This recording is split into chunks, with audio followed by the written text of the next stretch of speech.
Tamo je jedan automobil parkiran ispred moje radionice od prošlog utorka. To je limuzina iz 2015. dobro očuvana, s čistim motorom i gotovo novim gumama. Vlasnik mi je rekao da je već bio u 2 radionicama i da su mu u objema rekli isto.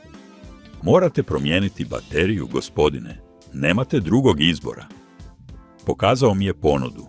Nova baterija, ugradnja, rad, porezi, $480. Pitao me mogu li ja to učiniti jeftinije. Rekao sam mu da mu neću raditi nikakvu zamjenu, jer ono što ima nije problem s baterijom.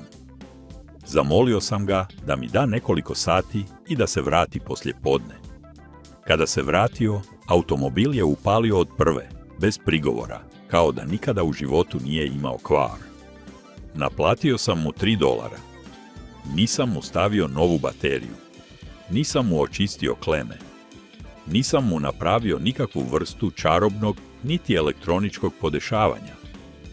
Jedino što sam napravio bio je jednostavan test koji svaka osoba s 2 rukama i $3 u džepu može napraviti u vlastitoj garaži za manje od 10 minuta.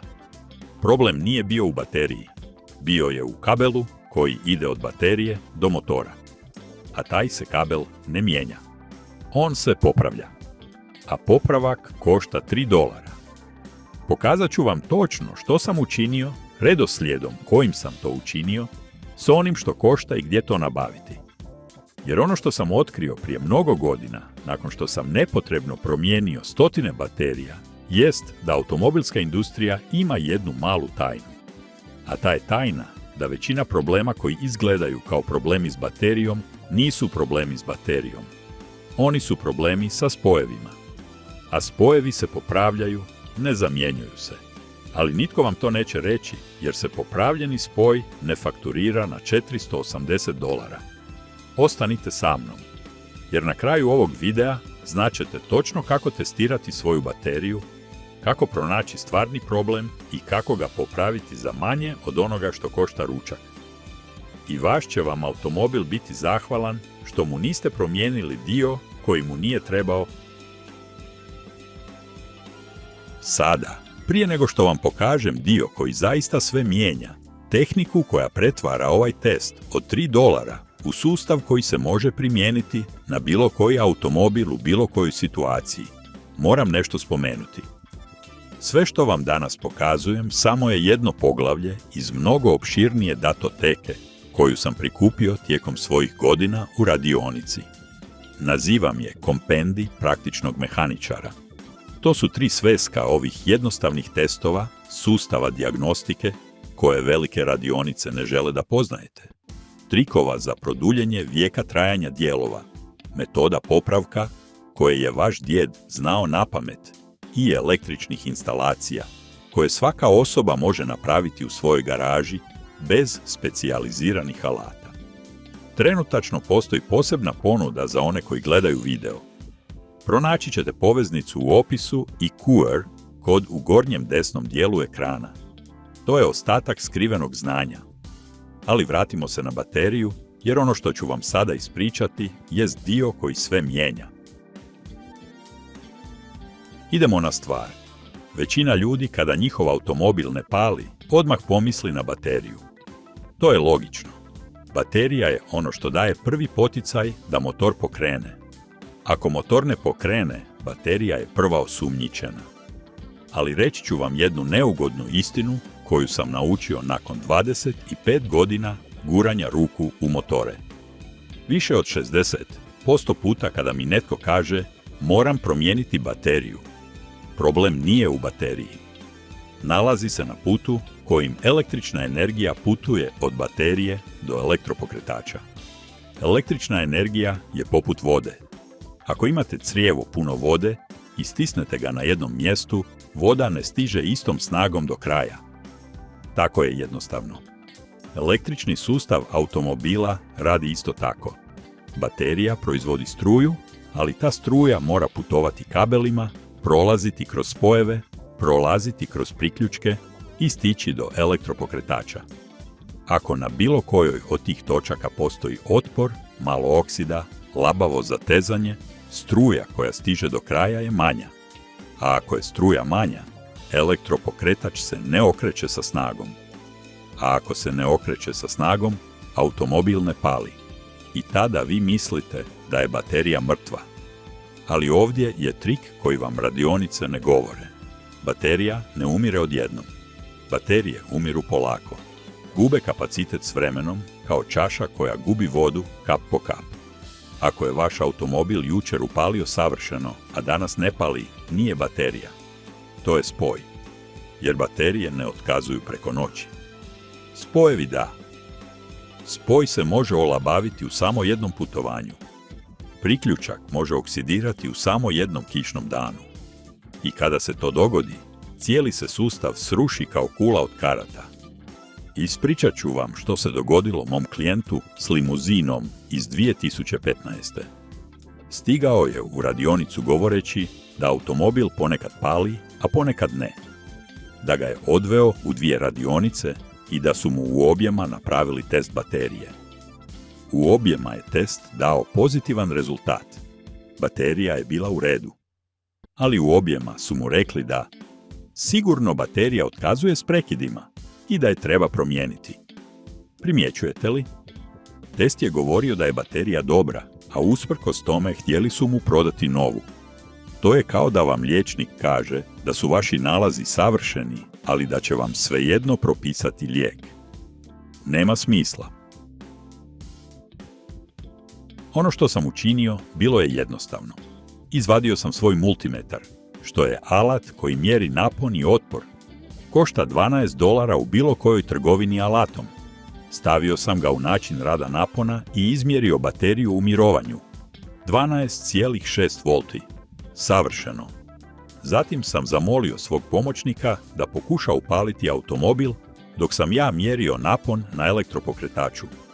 I tu se pojavio problem. Kada je pomoćnik okrenuo ključ, napon na bateriji pao je na 11,8, što je normalan pad. Ali napon na elektropokretaču pao je na 8,3. Više od 3 volta razlike. Gdje se izgubila ta energija? Ne u bateriji, jer baterija ju je imala. Izgubila se na putu, u kabelima, u spojevima, na točkama gdje je električna energija naišla na otpor. Sada, ovdje je podatak koji vrijedi $3. Spoj s uzemljenjem, taj debeli kabel koji ide od baterije do karoserije ili motora, najviše je zaboravljen i najproblematičniji. Sva električna energija koja izlazi iz baterije mora se vratiti u nju, a vraća se tim kabelom uzemljenja.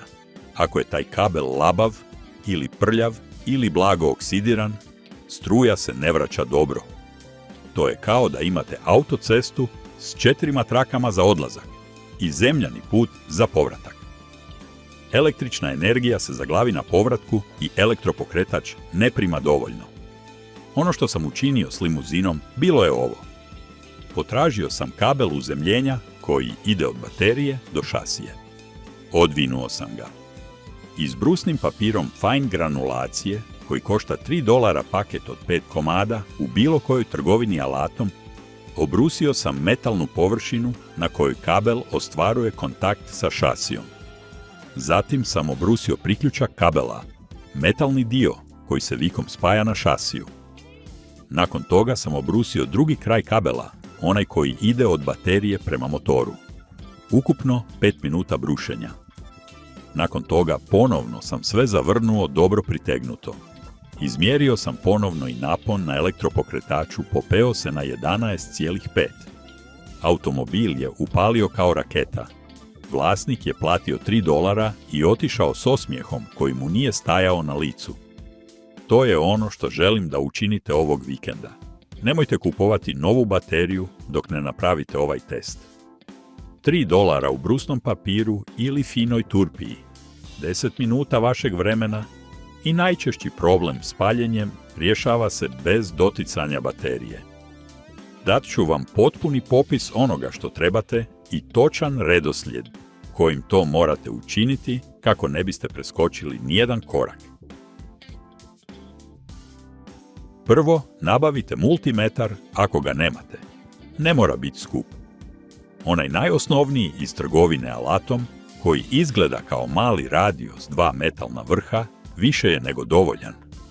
Ne trebate profesionalnu opremu od $500.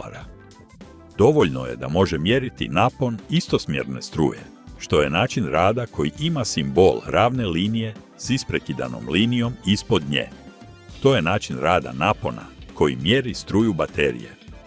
Drugo, otvorite poklopac motora svog automobila i pronađite bateriju. Većina modernih baterija ima naljepnicu na kojoj piše datum kupnje ili datum kada je postavljena.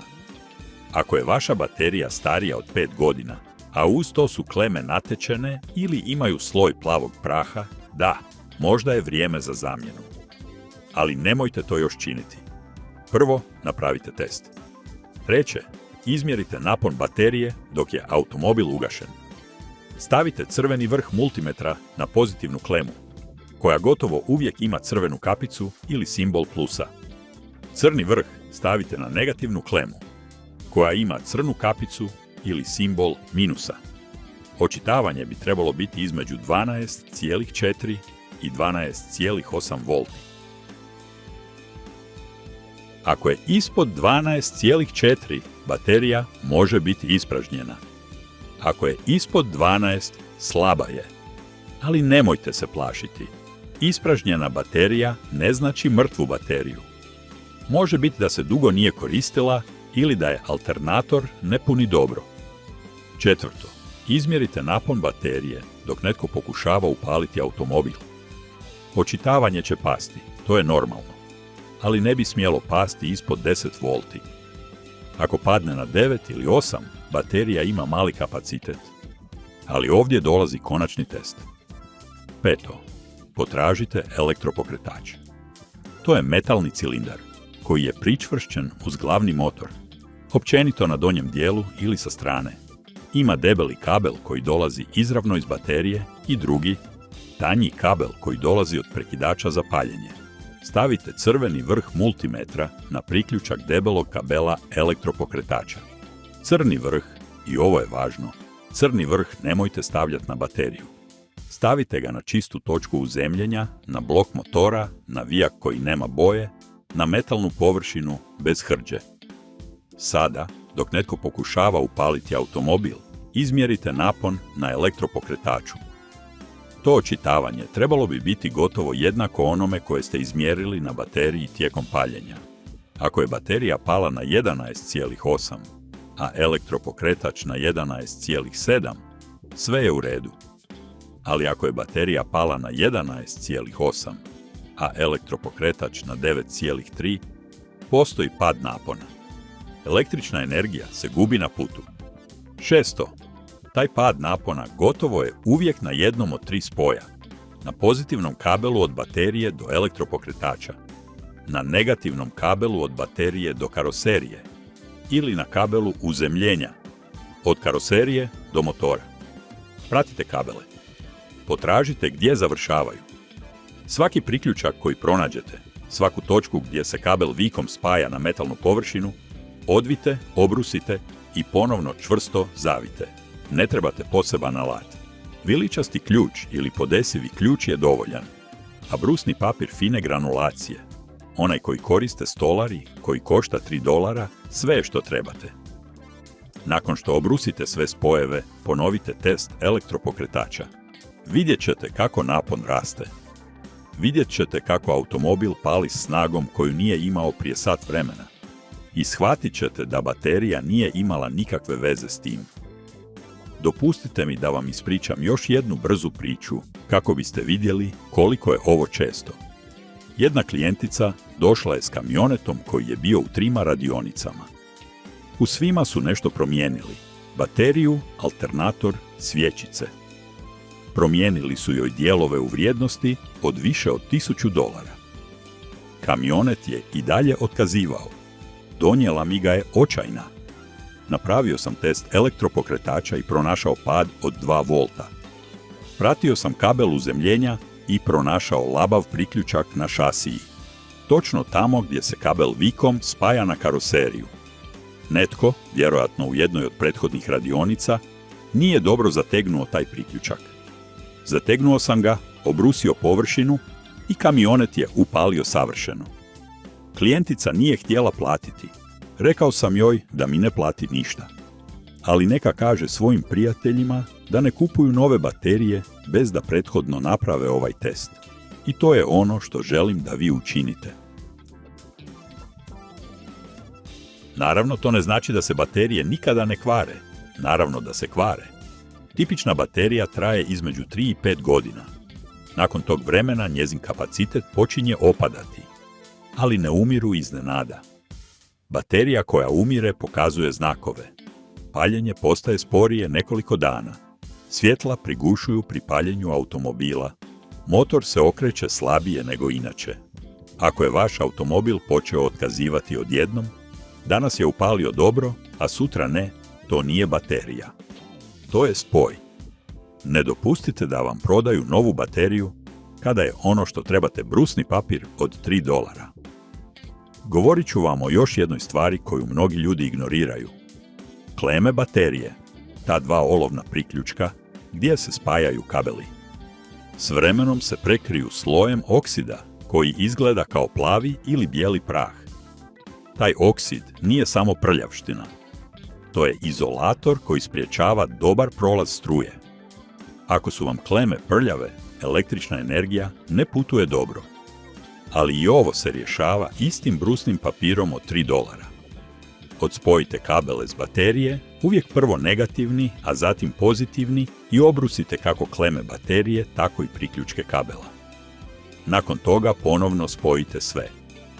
Uvijek prvo pozitivni, a zatim negativni. Daćete novi život bateriji bez da ste je dotaknuli iznutra. Ono što vam pokušavam reći jest da mehanička dijagnostika nije misterij. To nije nešto što mogu raditi samo tehničari u kutama i s računalima. Svaka osoba koja zna koristiti ključ i multimetar može pronaći većinu električnih problema na svom automobilu. I ne trebate skupe alate. Ne trebate računalni skener. Ne trebate specijaliziranu radionicu. Trebate multimetar od $12, brusni papir od $3, 10 minuta svog vremena i točne informacije. I te informacije, one koje zaista služe, jesu ove koje sada dijelim s vama. Velike radionice ne žele da ovo znate, jer ako problem možete riješiti u svojoj garaži s $3, nećete platiti 480 koliko oni naplaćuju za bateriju koju ne trebate. Tako je, jednostavno. Nije da su mehaničari loši ljudi. Većina mehaničara koje poznajem jesu dobri ljudi. Ali su uhvaćeni u sustav koji od njih zahtijeva prodaju dijelova, a ne rješavanje problema. I znam da ovo zvuči grubo, ali to je istina. Godine iskustva naučile su me da je industrija dizajnirana za prodaju, a ne za popravak. Zato je toliko važno da sami možete napraviti ove testove.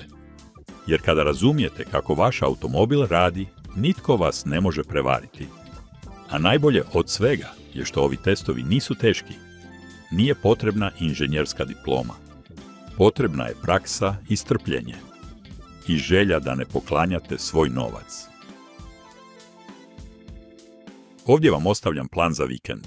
Izvadite svoj multimetar, otvorite poklopac motora i napravite test elektropokretača. Zapišite brojeve. Usporedite ih. Ako pronađete pad napona veći od pola volta, počnite brusiti spojeve. Počnite s uzemljenjem.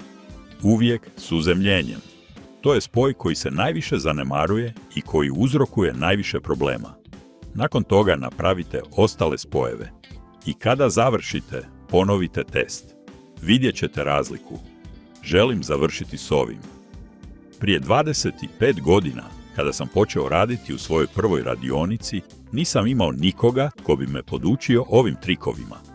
Učio sam na teži način, mijenjajući dijelove koje nije trebalo mijenjati, trošeći novac koji nisam imao i griješeći sve dok nisam shvatio kako automobili zapravo rade. Ne želim da vi prolazite kroz isto. Sve što znam o ovim testovima, o ovim jednostavnim sustavima dijagnostike, sakupio sam u jednu datoteku koju nazivam kompendij praktičnog mehaničara. To je više od 300 metoda, testova i trikova koje sam koristio u svojoj radionici za rješavanje problema koje druge radionice nisu mogle riješiti. I odlučio sam to podijeliti jer vjerujem da ljudi zaslužuju znati kako njihov automobil radi bez potrebe za plaćanjem čitavog bogatstva. Ako vam je ovaj video bio koristan, ako vam se svidio stil i želite naučiti više, imam posebnu ponudu za vas. Pronaći ćete poveznicu u opisu videa i QR kod u gornjem desnom dijelu ekrana. To je potpuni pristup trima svescima kompendija. Tamo se nalaze svi testovi koje sam danas spomenuo i još mnogi drugi. Dijagnostički sustavi, jednostavni popravci, alati koje ne morate kupovati i tajne koje velike mreže radionica ne žele da znate. Nije potrebno da danas išta kupite, ali ako želite imati potpuno znanje, ono za čije mi je učenje trebalo 25 godina, poveznica je tamo. A ako ne želite, i to je u redu. S ovim što sam vam danas pokazao, već imate dovoljno za početak uštede novca i bolje razumijevanje svog automobila. Javite mi u komentarima koje je godine proizvodnje vaš automobil i jeste li imali problema s paljenjem. Ja čitam sve komentare. I ako ste napravili ovaj test, recite mi kako je prošlo. Želim znati jeste li pronašli labave spojeve, jeste li obrusili kleme, je li automobil bolje upalio nakon toga. To je razlika između vozača i mehaničara. Vozač mijenja dijelove, mehaničar pronalazi problem, a vi s ovim alatima možete biti mehaničari vlastitog automobila. Do sljedećeg puta. Čuvajte se i čuvajte svoje automobile. I zapamtite da su najjeftiniji alati oni koji rješavaju najviše problema.